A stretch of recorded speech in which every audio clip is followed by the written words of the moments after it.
ഓം തപോവനം ശ്രീ സത്യസായി സച്ചരിതം അധ്യായം 15. എനിക്ക് ഓരോരുത്തരുടെയും ത്രികാലങ്ങളും അറിയാം. ബാബ അരുളുന്നു, പരമ്പൊരുൾ മാനവരൂപം പൂണ്ട് അവതരിക്കുക. ഇതൊരു അത്യത്ഭുത പ്രതിഭാസമായി നിങ്ങൾ ചിന്തിച്ചേക്കും. പക്ഷേ നിങ്ങൾ എൻ്റെ അവസ്ഥയിലാണെങ്കിൽ നിങ്ങൾക്ക് ഇത്രയും അത്ഭുതം തോന്നുകയില്ല. നിങ്ങൾ ഓരോരുത്തരുടെയും ഭൂതവർത്തമാന ഭാവിയെക്കുറിച്ച് ഞാൻ സമ്പൂർണ്ണം ബോധവാനാണ്.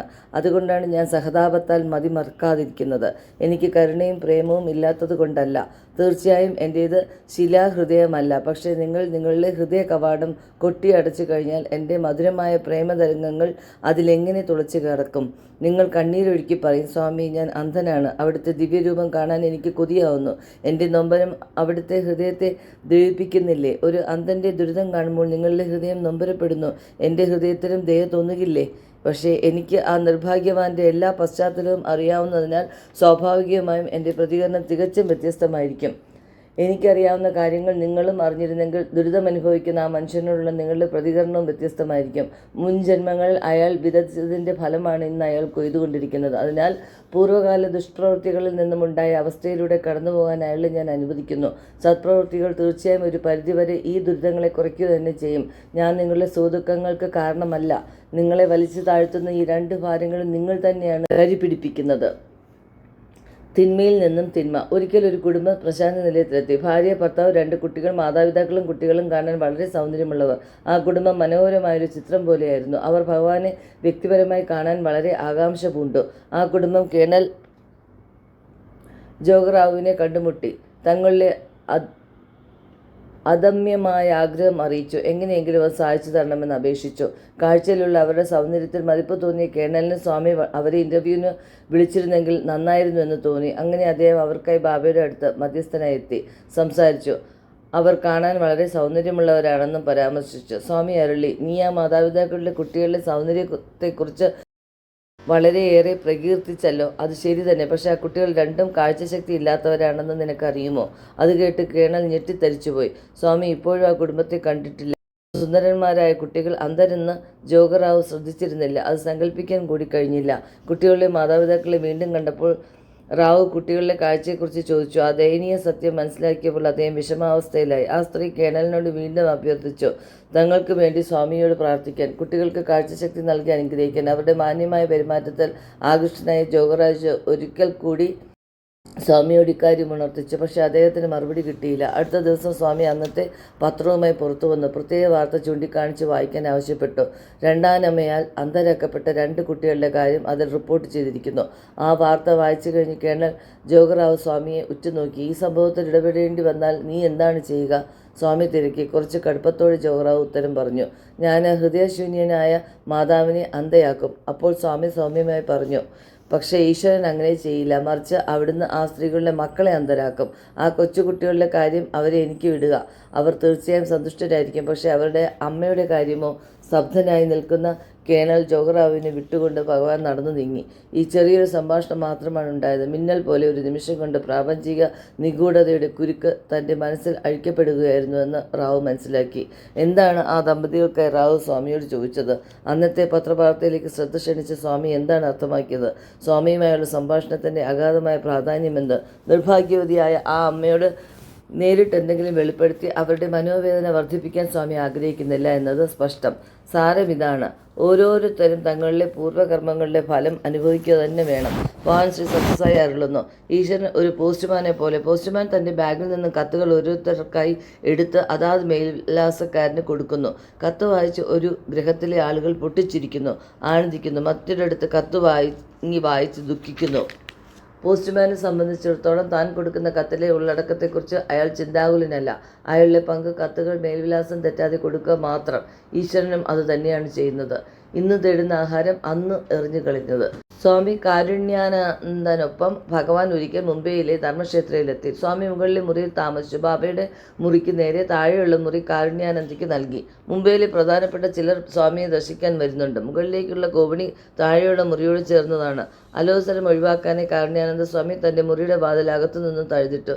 അതിനുശേഷം കാരുണ്യാനന്ദ ജനാലിലൂടെ പുറത്തേക്ക് നോക്കി. ചുറ്റും അതിനും അപ്പുറം വളരെ നൊമ്പരപ്പെടുത്തുന്ന കാഴ്ചയാണ് അദ്ദേഹം കണ്ടത്. അപ്പുറത്ത് കുറച്ച് കുട്ടികൾ തെരുവു നായ്ക്കളോട് മല്ലിടുന്നു. എറിഞ്ഞിട്ട എച്ചിലകളിലെ അവശിഷ്ടങ്ങൾ കിട്ടുവാനായി. ഈ രംഗം അദ്ദേഹത്തിൽ അത്ഭുതവും കടുത്ത സങ്കടവും ഒരുപോലെ നിറച്ചു. ഈ കാലം, ഈശ്വരൻ ഭൂമിയിൽ അവതരിച്ചിരിക്കുന്ന ഘട്ടം, അവതാര പുരുഷൻ മനുഷ്യർക്കിടയിൽ മജ്ജയും മാംസവുമായി വാഴുന്ന സമയം, അതിൽ കൂടുതൽ എന്ത്, ഈ ദിവസം തന്നെ ഈശ്വരൻ ഇതേ കെട്ടിടത്തിൽ സാന്നിധ്യം അരുളുന്നു. അപ്പോഴാണ് അല്പം എച്ചിൽ ചോറിനായി മനുഷ്യപുത്രൻ തെരുവു നായ്ക്കളുമായി കലവില കൂട്ടുന്നത്. ഇത് അത്ഭുതകരവും വിരോധാഭാസവുമല്ലേ? ഈ ചിന്ത മനസ്സിലൂടെ മിന്നിമറിയുമ്പോൾ അദ്ദേഹത്തിൻ്റെ ചുമലിൽ സൗമ്യമായൊരു സ്പർശം. അദ്ദേഹം തിരിഞ്ഞു നോക്കി. ശ്രീ സായി പുഞ്ചിരി നിറഞ്ഞ നയനങ്ങളുമായി. കാരുണ്യാനന്ദ പരിഭ്രാന്തനായി അദ്ദേഹം പറഞ്ഞു, സ്വാമി, ഞാൻ വാതിൽ അകത്തു നിന്നും തഴുതിട്ടിരുന്നു. അവിടുന്ന് എങ്ങനെ അകത്ത് കയറി? ബാബു തിരിച്ചു ചോദിച്ചു. ഞാൻ അകത്ത് വരാൻ ആഗ്രഹിച്ചാൽ ഓടാമ്പൽ എൻ്റെ വഴിയിൽ തടസ്സമാകുമോ? നിന്നെ ആഹാരം കഴിക്കാൻ കൂട്ടിക്കൊണ്ടുപോകാനായി വന്നതാണ് ഞാൻ.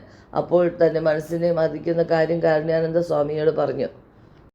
സ്വാമി, ചെറിയൊരു സംശയം മൂലം ഞാൻ കുഴുങ്ങിയിരിക്കുന്നു. പ്രഭു, അവിടുന്ന് ഈശ്വരാവതാരം തന്നെ ഇപ്പോൾ ഇവിടെ സശരീരനായി നിൽക്കുന്നു. അങ്ങോട്ട് നോക്കൂ. ഭിത്തിക്കരികിൽ കുട്ടികൾ തെരുവു നായ്ക്കളുമായി കുപ്പത്തൊട്ടിയിൽ ഉച്ഛിഷ്ടത്തിന് വേണ്ടി ശണ്ട കൂടുകയാണ്. ഇതെങ്ങനെ സംഭവിക്കുന്നു? സ്വാമി ക്ഷമാപൂർവ്വം സ്വാമി വിശദീകരിച്ചു.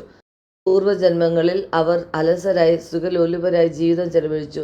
എല്ലാ തരത്തിലുള്ള വിഭവസമ്പന്നമായ ഭക്ഷണം നിരത്തിയ മേശകളിൽ ആ പ്ലേറ്റിൽ നിന്നും ഈ പ്ലേറ്റിൽ നിന്നും കുറേശ്ശെ എടുത്ത് അവജ്ഞയോടെ നിന്ദാപൂർവ്വം അവർ ആഹാരം കഴിച്ചു. വിലയേറിയ ആഹാരം അത് കഴിച്ചതിനേക്കാൾ അവർ അവജ്ഞയോടെ എറിഞ്ഞു കളഞ്ഞു. തങ്ങൾ നേരത്തെ കൂസലില്ലാതെ കുപ്പിയിൽ എറിഞ്ഞു കളഞ്ഞ ആഹാരം ഇന്ന് അവർ തപ്പി എടുക്കുകയാണ്. പിന്നീട് പ്രശാന്ത് നിലയത്തിൽ സത്യസായി സംഘടനയുടെ ലോകസമ്മേളനം നടക്കുന്ന വേദിയിൽ സ്വാമി കാരുണ്യാനന്ദ ഈ സംഭവം വിവരിച്ചു. സ്വാമി ആ സമയം വേദിയിലുണ്ടായിരുന്നു. കേട്ടിരുന്നവർ അത്ഭുതപരതന്ത്രരായി. അതിനുശേഷമുണ്ടായ തൻ്റെ പ്രസംഗത്തിൽ ശ്രീ സത്സായി ബാബ ഇക്കാര്യം വ്യക്തമാക്കി. 2 പക്ഷികൾ മരക്കൊമ്പിലിരിക്കുന്നു. അതിലൊരു പക്ഷി വൃക്ഷത്തിലെ പഴങ്ങൾ കഴിക്കുന്നു. മറ്റേ പക്ഷിയാവട്ടെ ഇത് നിരീക്ഷിച്ച് സാക്ഷിയെ പോലെ ഇരിക്കുന്നു. ഈ അവസ്ഥ ഉപനിഷത്തുകളൊന്നിൽ പരാമർശിച്ചിട്ടുണ്ട്. ഇതിൻ്റെ ആന്തരികാർത്ഥം ഇങ്ങനെ: ശരീരം വൃക്ഷമാകുന്നു. ഫലങ്ങൾ ഈ ലോകത്തിലെ സുഖങ്ങളും ദുഃഖങ്ങളും. ഫലം ഭുജിക്കുന്നത് ജീവാത്മാവും. പരമാത്മാവാണ് സാക്ഷിയായിരിക്കുന്നത്. സംശയമില്ല, പക്ഷികൾ 2 വ്യത്യസ്ത അസ്തിത്വങ്ങളാണ്. പക്ഷേ അവ യഥാർത്ഥത്തിൽ ഒന്നു തന്നെ. മാനവൻ്റെ ആധ്യാത്മിക സത്ത എന്നത് പരമതത്വത്തിൻ്റെ പ്രതിഫലനമാണ്, നിഴലാണ്. അങ്ങനെയാണെങ്കിൽ പോലും സുഖവും ദുഃഖാനുഭവങ്ങളും ജീവാത്മാവിനെ സംബന്ധിച്ചതാണ്. അവ പരമാത്മാവിനെ സ്പർശിക്കുന്നത് പോലുമില്ല. പരമാത്മാവ് സാക്ഷി മാത്രം. മരക്കൊമ്പിലിരിക്കുന്ന ഇരട്ട പക്ഷികളിലെ ഉപമയുടെ ആന്തരാർത്ഥം ഭഗവാന്റെ ഈ വാക്കുകൾ വിശദമാക്കുന്നു. ദയാസാഗരം. പൂർവ്വജന്മകർമ്മം ഈ ജന്മത്തിലെ ഏകുന്ന ഫലങ്ങളെക്കുറിച്ച് നേരത്തെ പ്രസ്താവിച്ചത് എന്തൊക്കെ തന്നെയാണെങ്കിലും ഇതൊരു സത്യം തന്നെ. ഭഗവാന്റെ കൃപ ചൊരിയാൻ ഇച്ഛിച്ചാൽ അവിടുത്തെ കരുണയ്ക്ക് അന്തമില്ല. അത് പൊടുന്നനെ ഉണ്ടാകുന്നു. ആ കരുണയുടെ കാരണം തേടുന്നത് അർത്ഥശൂന്യം. ഈ സന്ദർഭത്തിൽ സ്വാമി 1996 ജൂലൈ 4 പറഞ്ഞ കാര്യം വീണ്ടും പരാമർശിക്കുന്നത് ഉചിതം തന്നെ. അതൊരു ഉന്മേഷദായകമായ കഥയായിരുന്നു. ആ കഥകൾ കേട്ട് ഓരോരുത്തരുടെയും മിഴികൾ നിറഞ്ഞു, ഹൃദയം തുടച്ചു. ഇവിടെ ആദ്യം സംസാരിച്ച ആൺകുട്ടി സ്വാമി പറഞ്ഞു ഹിമാചൽ പ്രദേശിലെ സിംലയിൽ നിന്നുമാണ്. അയാളുടെ ഇളയ സഹോദരനും ഇവിടെ പ്രൈമറി സ്കൂളിൽ പഠിച്ചുകൊണ്ടിരിക്കുന്നു. ഏകദേശം 10 വർഷം മുമ്പ് ഞാൻ അപ്പോൾ വൃന്ദാവനിൽ ഇവരുടെ അമ്മയെ എന്നരികിൽ സ്ട്രെച്ചറിൽ കൊണ്ടുവന്നു.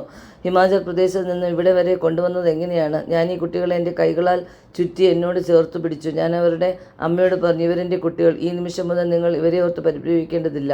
അവർ സ്വാമിയോട് പറഞ്ഞു, അമ്മേ സായി, ഞാൻ എൻ്റെ മക്കളെ അമ്മയെ വിശ്വസിച്ച് ഏൽപ്പിക്കുന്നു. ഇങ്ങനെ പറഞ്ഞ് അവർ അവസാന ശ്വാസം വലിച്ചു. ഞാൻ കുട്ടികളെ ഇങ്ങോട്ട് കൊണ്ടുവന്നു. അവരെ പ്രൈമറി സ്കൂളിൽ ചേർത്തു. അന്നു മുതൽ ഈ ദിവസം വരെ അവർ ഒരു തുള്ളി കണ്ണുനീർ പൊഴിച്ചിട്ടില്ല. അവരുടെ അമ്മ പോയി. പിതാവ് വിരളമായി വരും. എല്ലാവരും അവരെ സ്വാമിയുടെ സംരക്ഷണത്തിൽ ഏൽപ്പിച്ചു. സ്വാമി നേരിട്ട് തന്നെ അവരെ സംരക്ഷിക്കുന്നു. ശരണാഗതി എന്നാൽ ശരിക്കും ഇതാണ്, സമ്പൂർണ്ണ സമർപ്പണം. ഞാനെന്നും രാവിലെയും വൈകുന്നേരം ഈ കുട്ടികളെ കാണുന്നു, അവരുടെ ക്ഷേമം തിരക്കുന്നു. അവർക്കൊരിക്കലും ഒരു നിമിഷം പോലും അമ്മ നഷ്ടമായതിൻ്റെ ദുഃഖം അനുഭവിക്കേണ്ടി വന്നിട്ടില്ല. ഒരു ദിവസം മഹിളാ വാർഡൻ ഇളയ കുട്ടിയെ എൻ്റെ അടുത്ത് കൊണ്ടുവന്നു. ആ കുട്ടി അമ്മയെ ഓർത്ത് വിഷമിക്കുന്നു അത്രേ, കരയുന്നുമുണ്ട്. ആഹാരം കഴിക്കാൻ കൂട്ടാക്കുന്നില്ല. അവനപ്പോൾ പ്രായം 5, 1-ാം ക്ലാസ്സിൽ പഠിക്കുന്നു. ഞാൻ കുട്ടിയെ ഇൻ്റർവ്യൂ മുറിയിൽ കൊണ്ടുപോയി വിരലിലൊരു മോതിരം ഇട്ട് കൊടുത്തു, അവനെ സന്തോഷിപ്പിക്കാനേ. അതുമിതുമൊക്കെ ചെയ്തു. അങ്ങനെ അവൻ്റെ സ്വന്തം ദുഃഖം മറന്ന് സന്തുഷ്ടനാവും വരെ ഇതെല്ലാം ചെയ്തു. അന്നു മുതൽ ആ കുട്ടിയെ എപ്പോഴും ചിരിയോടെ കണ്ടിട്ടുള്ളൂ. കുട്ടികളുടെ ഹൃദയം പവിത്രം, സ്ഫടികം പോലെ ശുദ്ധം. സ്നേഹിക്കപ്പെടുന്നവരിൽ എത്രമാത്രം ശക്തിയും ധൈര്യവും നിക്ഷേപിക്കാൻ കഴിയുമെന്ന് ഇത് തെളിയിക്കുന്നു. ഈ കുട്ടികൾക്ക് എവിടെയെങ്കിലും ഇത്ര സംതൃപ്തിയും സന്തോഷവും ലഭിക്കുമോ? അവർ നിറയെ ആനന്ദത്തിലും സന്തോഷത്തിലുമാണ്. കാരണം അവർ സ്വാമിക്കൊപ്പമാണ്. സ്വാമിയുടെ സ്നേഹം ഒരു അമ്മയുടെ സ്നേഹം പോലെയല്ല, അത് 1000 അമ്മയുടെ സ്നേഹത്തിന് തുല്യം. ഞാൻ വ്യക്തിപരമായി എല്ലാവരുടെയും ഓരോരുത്തരുടെയും കാര്യം പരിശോധിച്ചുകൊണ്ടിരിക്കുന്നു. ഇക്കാര്യം മനസ്സിലാക്കാൻ കഴിയാതെ നിങ്ങൾ പരിഭ്രമിക്കുന്നു. സ്വാമി എൻ്റെ നേരെ നോക്കുന്നില്ല, എന്നോട് മിണ്ടിയില്ല. അനന്തമായ ഉത്തരവാദിത്വങ്ങൾ ചുമലിലേറ്റിയിട്ട് ഞാൻ ഓരോ കുട്ടിയുടെയും കാര്യം തിരക്കാനും ശ്രദ്ധിക്കാനും സമയം കണ്ടെത്തുന്നു. കുറച്ചു മുമ്പ് സംസാരിച്ച കുട്ടി പറഞ്ഞത് നിങ്ങൾ എല്ലാവരും കേട്ടുവല്ലോ. എനിക്കൊരു അമ്മയെ മാത്രമേ നഷ്ടപ്പെട്ടിട്ടുള്ളൂ. പക്ഷേ 1000 അമ്മമാരുടെ മാതൃസ്നേഹം ഞാൻ നേടി. അതുകൊണ്ടാണ് സംസാരിക്കുന്നതിന് മുമ്പേ ആ കുട്ടി എൻ്റെ സായിമ എന്ന് സ്വാമിയെ സംബോധന ചെയ്തത്. ഇത്തരം ഉറച്ച വിശ്വാസമാണ് അവരെ സംരക്ഷിക്കുന്നത്, പൂർണ്ണ വിജയം നൽകി അനുഗ്രഹിക്കുന്നത്. നാമസ്മരണയും രൂപധ്യാനവും. 8 വർഷത്തിലേറെയായി ഒരു വിദേശ ഭക്തൻ പ്രശാന്ത് നിലയത്തിൽ വീൽചെയറിൽ കഴിയുന്നു. അയാൾക്ക് നടക്കാനാവില്ല. എന്നിരുന്നാലും മധുരമായ ഒരു പുഞ്ചിരി ആ ധീരൻ്റെ മുഖത്ത് എപ്പോഴും തെളിഞ്ഞു നിന്നിരുന്നു. ഈ രോഗപീഠനത്തിന് മുമ്പ് അയാൾ വ്യായാമം ചെയ്തിരുന്നു. കായിക വിനോദങ്ങളിലും മത്സരങ്ങളിൽ ചുറുചുറുക്കോടെ പങ്കെടുത്തിരുന്നു. വിധി അവനെ വീൽചെയറിനെ ആശ്രയിക്കാൻ നിർബന്ധിതനാക്കി. ഒരിക്കൽ അയാളുടെ സ്വദേശത്ത് നിന്നും വന്ന ധാരാളം സന്ദർശകർ ഹാളിൽ ഒരുമിച്ചിരിക്കുന്ന സമയം സ്വാമി എല്ലാവരെയും ഇൻ്റർവ്യൂ മുറിയിലേക്ക് ക്ഷണിച്ചു. വികലനായ വീൽചെയറിൽ ബന്ധിതനായ മറ്റൊരിടത്തായി പോയ അയാൾക്ക് ആ സംഘത്തിനൊപ്പം നീങ്ങാനായില്ല. അവരായിട്ട് ഇൻ്റർവ്യൂ റൂമിലേക്ക് കുതിച്ചു. അയാളും അതേ രാജ്യത്ത് നിന്നും തന്നെയാണ് വന്നിരിക്കുന്നത്. സ്വാമി അയാളെ കൂടി വിളിക്കില്ലേ? അയാൾ വിസ്മയത്തോടെ ആകാംക്ഷയോടെ സ്വാമിയെ തന്നെ ഉറ്റുനോക്കുകയാണ്. അതേസമയം സ്വാമി അയാളെ നേരത്തെ തന്നെ കടന്ന് മുന്നോട്ട് കുറിച്ച് പോയിരുന്നു. പക്ഷെ പെട്ടെന്ന് തിരിഞ്ഞ് അയാളെ വിളിച്ചു. ഓ, നിനക്കും അകത്തേക്ക് പോകാം. അയാൾ പുളകിതനായി ഇൻ്റർവ്യൂ റൂമിനടുത്തേക്ക് വീൽചെയർ ഉരുട്ടാൻ തുടങ്ങി. സർവ്വതാ കരുണാനിധിയായ ഭഗവാൻ അയാളോട് കൽപ്പിച്ചു, അങ്ങനെയല്ല, എഴുന്നേൽക്കുക, നടന്നു പോവുക. ആ സാധു ഞെട്ടിപ്പോയി. എന്നിരുന്നാലും അയാൾ വീൽചെയർ നിർത്തി ചെയറിൽ നിന്നും എഴുന്നേൽക്കാൻ വേദനാപൂർവ്വം യത്നിച്ചു. അത്യുദ്ധാനം ചെയ്ത അയാൾ സ്വതന്ത്രനായി. കുറച്ചിട കാലിടറി നീങ്ങി. പക്ഷെ പെട്ടെന്ന് തന്നെ നടക്കാനായി. അയാൾക്ക് നിയന്ത്രണം വിട്ടു. വികാരങ്ങൾ അടക്കാനാവാതെ ഏങ്ങിക്കരഞ്ഞു. സ്വാമിയുടെ പാദങ്ങളിൽ അയാൾ വീണു. 8 വർഷത്തെ ഭക്തി തപസ് അതങ്ങനെ മഹനീയമായ ധന്യതയ്ക്ക് മകുടം ചാർത്തി. കർമ്മഫലങ്ങളിൽ നിന്ന് സ്വതന്ത്രനാവുക. ഒരവസരത്തിൽ സ്വാമി അരുളി, നിങ്ങൾ ഒരുപക്ഷെ ചിന്തിക്കുന്നുണ്ടാവും മുൻ ജന്മങ്ങളിൽ ചെയ്ത പാപകർമ്മങ്ങളുടെ ഫലം ഈ ജന്മം അനുഭവിക്കണമെന്ന്. മാത്രമല്ല ഈശ്വരകൃപയ്ക്ക് നിങ്ങളെ അതിൽ നിന്നും ഒഴിവാക്കാൻ കഴിയില്ലെന്ന് കേട്ടു കാണും. പക്ഷേ ഞാനിതാ എൻ്റെ വാക്ക് തരുന്നു, നിങ്ങൾ പൂർവ്വകർമ്മങ്ങളുടെ ഭരണഫലങ്ങൾ അനുഭവിക്കേണ്ടതില്ല. അത് സത്യം തന്നെ. രോഗങ്ങളാൽ ക്ലേശിക്കപ്പെട്ട് പുട്ടപർത്തിയിൽ വരികയും സ്വാമിക്കായി കാത്തിരിക്കുകയും ചെയ്യുന്നവരെ ശ്രദ്ധിക്കൂ. അവർ തങ്ങളെ സമ്പൂർണ്ണ സായി തൃപ്പാദങ്ങളിൽ സമർപ്പിച്ചിരിക്കുന്നു. തങ്ങളുടെ മനോവ്യത മുഴുവൻ സ്വാമിയുടെ തൃക്കരങ്ങളിൽ ഏൽപ്പിച്ചതിനാൽ അവർ ക്ലേശങ്ങൾ അനുഭവിക്കുന്നതായി കാണപ്പെടുന്നില്ല.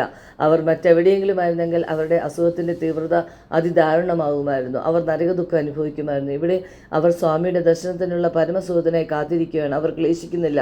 അവർ പ്രത്യാശയെ സ്വയം മറന്നിരിക്കുന്നു. ദർശനവേളയിൽ അവർ സ്വർഗീയ ആനന്ദത്തിലേക്ക് ഉയർത്തപ്പെടുന്നു. സ്വയം വിസ്മരിച്ച് തങ്ങളുടെ ദുരിതങ്ങളും വേദനകളും മറക്കുന്നു. ദർശനം കഴിഞ്ഞാൽ അവർ തങ്ങളുടെ അത്ഭുതകരമായ അനുഭൂതിയെ വീണ്ടും ജീവിക്കുന്നു. ആ സ്മരണ ആനന്ദം വർദ്ധിപ്പിക്കുകയാണ്. അവർ സ്വാമിയുടെ രൂപം ധ്യാനിക്കുന്നു, മറ്റുള്ളവരുമായി സംസാരിക്കുന്നു, അനുഭവങ്ങൾ പങ്കിടുന്നു, സ്വാമിയുടെ അമൃതമധുരമായ വാക്കുകൾ ഓർമ്മിക്കുന്നു, ലീലകൾ കേൾക്കുന്നു. അങ്ങനെ അവരുടെ സമയം അക്ഷരാർത്ഥത്തിൽ പറക്കുകയാണ്. പിന്നീട് അടുത്ത ദിവസത്തെ ദർശനത്തിനുള്ള പ്രതീക്ഷയായി. ആ പ്രത്യാശയിൽ സങ്കല്പത്തിൽ ഭക്തന്മാർ മണിക്കൂറുകൾ കടന്നുപോകുന്നത് അറിയുന്നില്ല. കർമ്മഫലം അനുഭവിക്കാൻ പിന്നെ അവർക്ക് എപ്പോഴാണ് സമയം ലഭിക്കുക? ക്ലേശങ്ങളും ദുഃഖങ്ങളും ഏൽക്കാതെ അവർ കവചിതരാണ്, സംരക്ഷിക്കപ്പെട്ടിരിക്കുന്നവരാണ്. വേദന സംഹാരി കൊടുത്ത് വേദനയിൽ നിന്നും സംരക്ഷിക്കപ്പെട്ട രോഗിയെപ്പോലെ സ്വാമിയുടെ ശ്രവണം, സ്മരണം, മനനം, ചിന്തനം, ദർശനം, സ്പർശനം, മറ്റൊരു വിധ പറഞ്ഞാൽ ഒരുവൻ്റെ ശരീരവും ആത്മാവും സ്വാമിയുടെ ദിവ്യമഹിമയാൽ നിറച്ച് ഒരുവൻ കർമ്മഫലങ്ങൾ അനുഭവിക്കേണ്ട കാലഘട്ടം സൗമ്യമായി കടന്നുപോകുന്നു. ശാരീരികമായോ സങ്കല്പത്തിലോ പ്രശാന്തി നിലയത്തിൽ പ്രവേശിക്കുക, അത് സമസ്ത ദുഃഖങ്ങൾക്കുമുള്ള പരിഹാരമാണ്. ഓം ശ്രീ സത്യസായി പരബ്രഹ്മേണ നമഃ. ശാന്തി ശാന്തി ശാന്തി. 15-ാം അധ്യായം സമാപ്തം.